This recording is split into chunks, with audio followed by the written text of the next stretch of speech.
Okay, go ahead. Yay, transportation!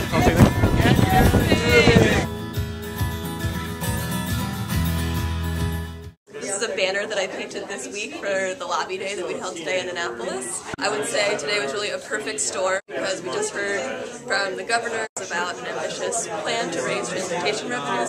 We went to different delegates, Senate offices, staff. We had a briefing by people from the Maryland Department of Transportation. Many people braved the roads to get over here to Annapolis. Got to hear from some of our very supportive champion legislators.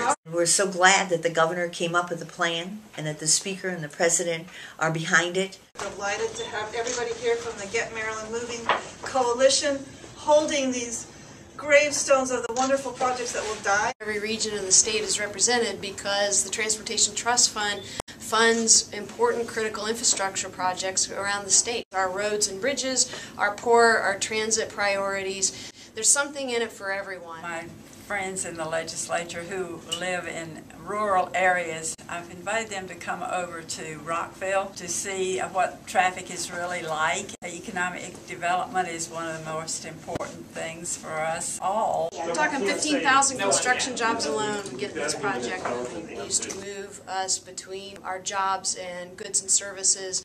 It's important for the environment. And it comes to the Ways and Means Committee, which I chair. The hearing will be March 15th. It'll have its outing then. I'd love to have you guys come down and testify. Maryland never likes to be outdone by anyone, but particularly not Virginia.